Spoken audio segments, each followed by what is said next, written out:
interesting. First time using the GoPro in a few days. First day, I obviously had the battery issue, which you saw in Rome, and then the next day, which was my Angels and Things tour, which I was really excited to take you guys on. I was running late in the morning and I completely forgot the GoPro, so yeah, unfortunately couldn't take the GoPro along with that. But I've made it to Florence, but I'm not currently in Florence. I'm out doing a tour of Tuscany as a whole, and I'm in Siena. And we move from here to San Gimignano, and then we go to Pisa after that. So yeah, by the way, Florence itself is beautiful. I went to the football last night, that's where I got this shirt. Fiorentina 0-0 draw with Napoli. A real spectacle of Italian football there. But yeah, so we're gonna bounce around Siena for a bit and see what's good basically. I think we've got lunch here a little bit later, so we'll see how we get on. So here in Siena, and we've come across Piazza del Campo, which was famous for the Palio horse race, and you can see it's in a quite odd sort of shape as well, and the main reason for that is purely for drainage, so all the water can go down into that one drain. Still floods because the drain isn't big enough, but it's a lot better than having just sitting water everywhere and just flooding around. It's just in one spot, so people can still move about and get along with their daily business and whatnot. And it's also quite famous for that tower. Quite a big one. One of the highest in Siena, so we're going to check on that soon. So we're in the Siena Cathedral now.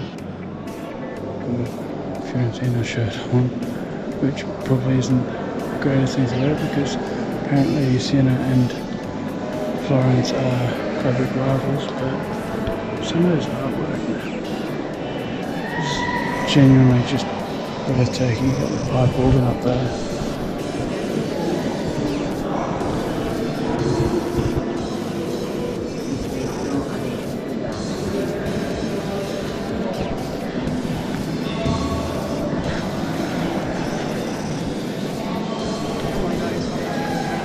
Yeah, it's not, to say the least. They've got the marble on the floors, which is stunning. Yeah.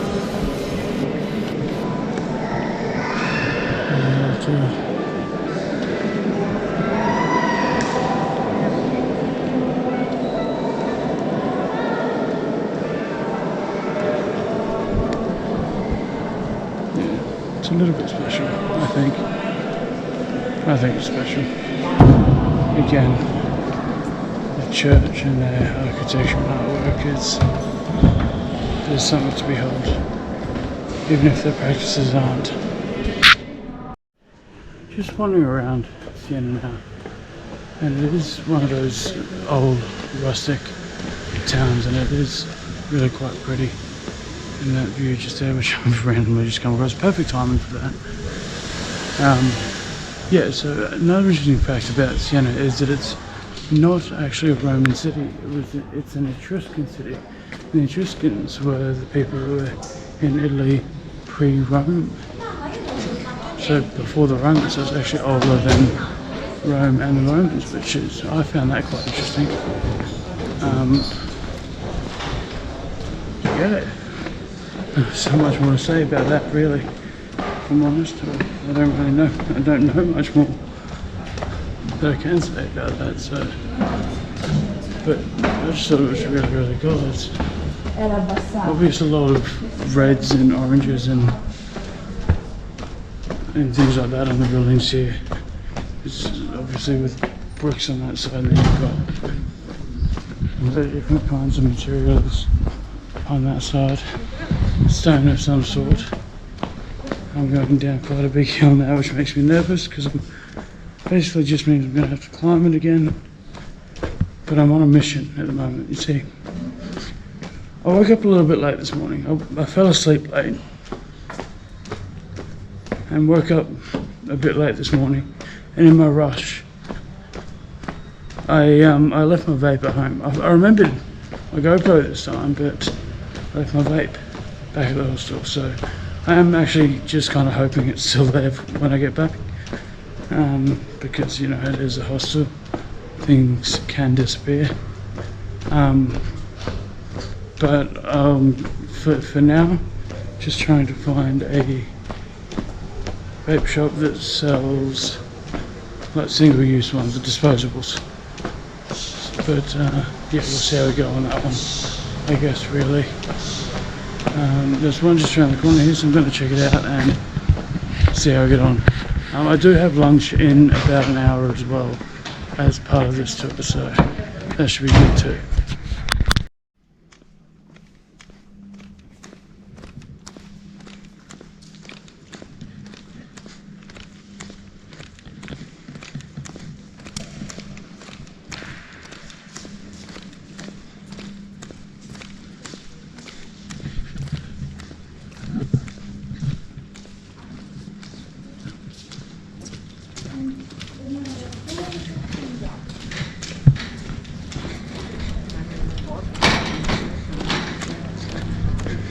So guys, that was the second cathedral in Siena,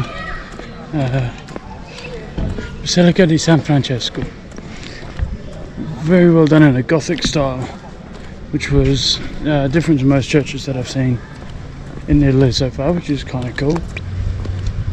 And you can see the bell tower just through there. And we need to head back there now to Piazza del San Campo to meet up with the rest of the tour group to have lunch, which I'm looking forward to because I'm getting hungry. Fat man's getting hungry. I say fat man, I swear that I've lost weight on this trip again, but I do need to find a scale to see where I'm at for that. But I am very interested to see where I'm sitting weight wise. Maybe I need to go into a pharmacy or something. Maybe they'll have just a set of scales that I can check on. But yeah, really beautiful church that one was. Quite like that. It was kind of understated, actually, to be fair. It wasn't like just all covered in artworks, like the roof, all the walls and everything. They had artworks ornating that were down ornating, that were decorating the sides, but they weren't on the wall. And then they had the massive stained glass at the end of the altar, which was really lovely as well. But yeah, it was just a little bit more understated than a lot of the churches that we've seen, or that I've seen so far. So yeah, I'm going to head back and have lunch now, and then we're on to, now bear with me with this, there's 3 G's in this name, and they're all pronounced differently. San Gimignano, I think. San Gimignano, something like that anyway. So yeah, we're going to go check that out after this, and then it's on to Pisa, where obviously we'll see the world famous Leaning Tower, which will be fun, but I'm sure there'll be about 7 million people all around it by the time we get there. Which is why I do find it interesting that we head there last. I do kind of think that we'd probably go there first to try and beat the tourist crowds, but it is what it is. It's the way the tour goes, and I'm sure they've done hundreds of them, so they know what actually works best. Well, more than what I do anyway, so we'll continue on and find out. We'll fuck around and find out, basically. See them. Just outside of Siena now, and I'm at Poggio vineyard, where they make a couple of different types of Chianti, which we're about to go in and try. And it is not a lovely backdrop. It's not right down in the middle of nowhere like Waipara in New Zealand, but yeah, you can see all the grapes here growing. Old mate doggo. Yeah, let's go and try some Chianti. Leaving Hacienda Coro now, and just had the chance to try. I can't remember what the white one was called. but we had a Chianti, a Super Tuscany, and Rosé Spumante, all of which were absolutely delicious. Super Tuscany red was probably my favourite. It's either that or the white, which we started with. The rosé was rosé standard, really. But yeah, we can go through here and we can have a quick look at the grapes that I used.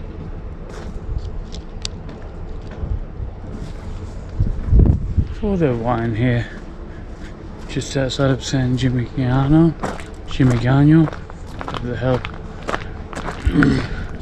however you pronounce it. Again, that's that one that I spoke about before that was difficult for me.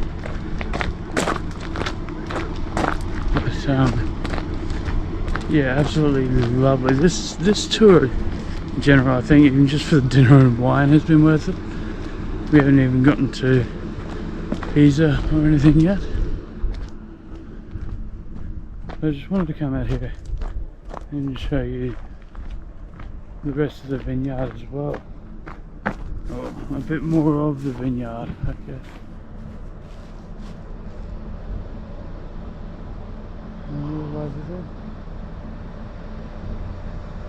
And with Italy being quite a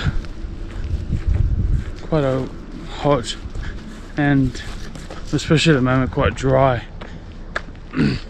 country, it's kind of a perfect breeding ground for red wine, so that's why they're famous for their Chianti here. And it is delicious, there's no two ways about it. It is very, very, very good. But yep, we're gonna move on in a few moments, and I'm not sure if we're going San Gimignano or Pisa. I think we're going I'm just going to call it San Jimmy. It's a lot easier. So yep, so I'll see you soon.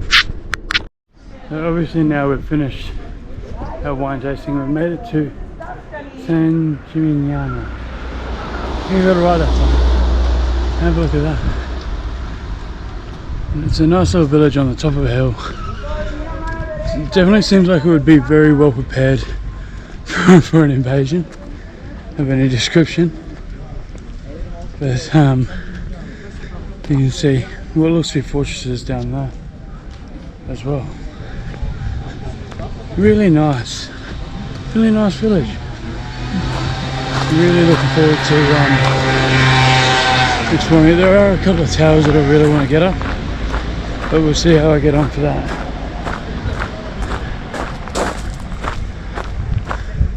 Lovely monument there.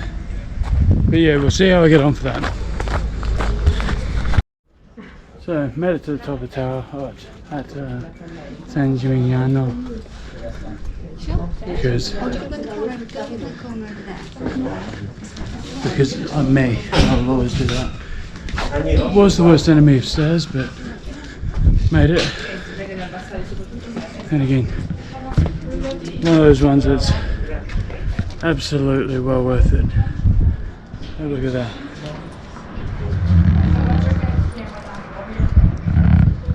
Absolutely beautiful. Bellissimo even. Now I've got to wander back down there somewhere after this. Pretty sure I've got plenty of time to do it, so no worries at all. I think I've done well out of this one. But yeah, absolutely stunning. So I'm going to head back down in a minute. I'm just going to take a few photos and then we'll be on. Hey friends, made it into Pisa now. Sorry? Talking to my camera. Oh. So, fellow Kiwi, I'll call her a Kiwi, but she lives in Sydney. Francie. Yeah, met her on this tour, kind of random. But yeah, made it to Pisa, and that's the cathedral down there. You can see right down there the famous tower.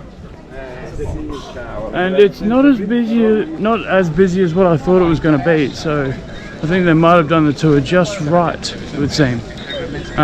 Because I was worried about the fact that there'd just be 70 million people about, and there are a fair few people about still, but I don't think it's as bad as what I was expecting it to be, which is very much a bonus, I think.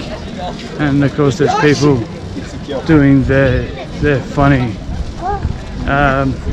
leaning tower poses for their pictures and whatnot. So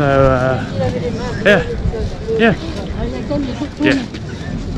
really cool. It's quite a bit complex because you've got the cathedral there, which is massive in and of itself, and then you've got the tower over there. So I'm wondering, there are people at the top of it. I kind of want to climb it, so I might check that out. Buongiorno, another beautiful morning here in Florence. It's about 10:30. We've got some suppers, and someone on their knees and sitting and paddling. Got rowers on the Arno. Not bad. I've got about another hour or so here in Florence, and it does seem like my voice has come back completely now. Isn't that great? Finally. Seems, but who knows as the day wears on. Now, like I said, I've got about an hour left here in Florence, so not a heck of a lot of time to do anything. But I am going to go over there to the Ponte Vecchio, which is the most famous bridge in Florence. Obviously, just because of how ornate it is, there's people who live on the bridge in houses. So there's houses on the bridge that people live in. Probably makes it a bit clearer. So I'm going to head down and do that. I'm going to get some snacks for my bus trip because I'm headed to Milan. I know I said it's about 10:30 now. My bus is at 1:30 and I've only got about an hour, and that's just purely because I like to be prepared just in case something does go wrong, because shit does happen. You can miss a bus, miss a tram, miss a train. So many things can go wrong, so it's just better to, I'd rather sit there and wait for an hour and a half than miss it. So yeah, that's definitely my train of thought when it comes to things like that. So yeah, we're going to head around to Ponte Vecchio now, maybe see a few other things, and then we'll be making our way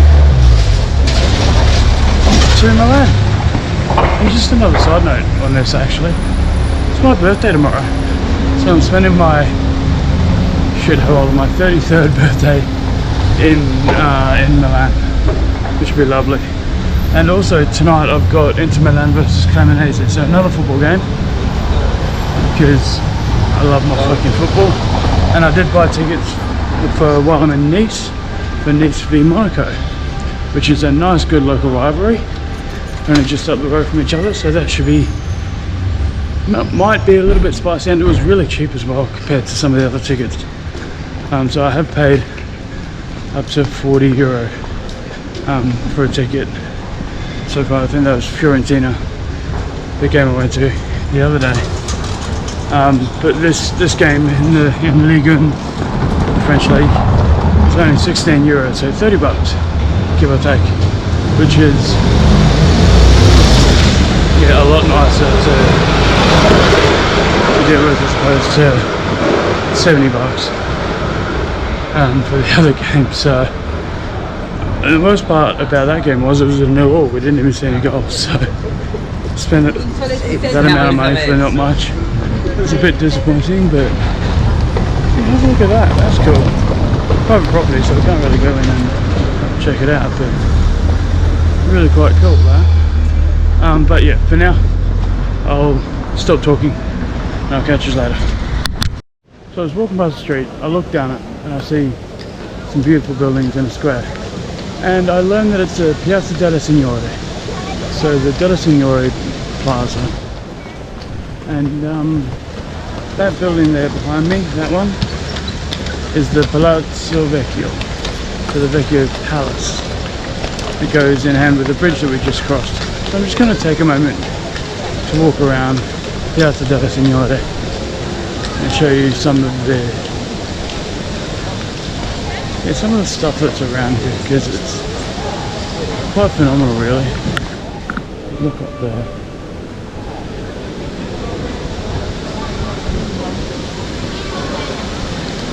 You can actually walk instead of just walk past it.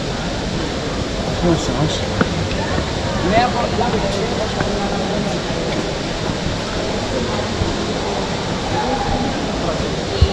Into the Cane Centre there, and you've got the lovely black market, which is quite nice. People starting. Right now, we got Tuscany very young. At that time, you were almost at the end of your life. There's killing a man there. So this snippet might be a bit of a long one actually. I'm trying to get through it with some relative pace. But this piazza, there's a lot to see, this plaza, this square. I'm trying to think of the best English way to put it. Really? And there's a museum in Palazzo Vecchio, which I'm going to go check out after I finish bouncing around this square for you. We are coming up to the fountain here, which is absolutely stunning. And I did think for a bit that there was water spitting out of this man's dome, but it's actually coming from underneath him. There we go there.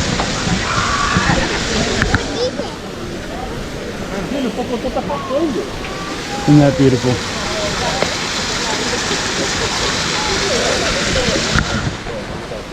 Like I said, there's a lot happening in this square. So yeah, that's why this clip's a little bit longer than what I had anticipated originally. Yeah. So yeah, that's pretty much the square, I think. So we'll go check out the Palazzo Vecchio now, see if it costs. If it doesn't, fuck yes. And we'll go from there. Bouncing around Florence still, and just to my left here is the Uffizi Gallery, which is something that I did want to do this morning, but again cost €30. That's $60 back home. Seems a lot for an art gallery, and I'm not really an aficionado at this point. I'm just going to turn the tower. There's a crane in front of it, so I don't think that's too exciting. Did just pass a statue of Leonardo da Vinci, got a photo of that, which is quite cool as well. Very cool statue actually, right outside the Uffizi Gallery. But even just this, so this is the square for the Uffizi Gallery, Uffizi Square, the Palazzo Uffizi. And it's just got a whole bunch of statues and stuff down each side of it. It's actually quite nice. If we come out this side, we end up back on the Arnos, which is yeah, and we have another great view of the Ponte Vecchio. But what I'm doing now is I'm just heading to the grocery shop, pick up some stuff for the bus trip, and then head back to the hostel, pick up my stuff, and head back out to catch the bus to Milan. Yeah, again, made a mistake in not giving myself like an extra day or so in Fiorentina and Florence, but it's one of those things where you live and you learn. I can always come back and spend like 3 days or something. I think you'd need a proper 2 or 3 days in Florence itself to really appreciate appreciate the city. So I think that might be on the list to come back to. But yeah, gonna walk around for a bit and catch a bus.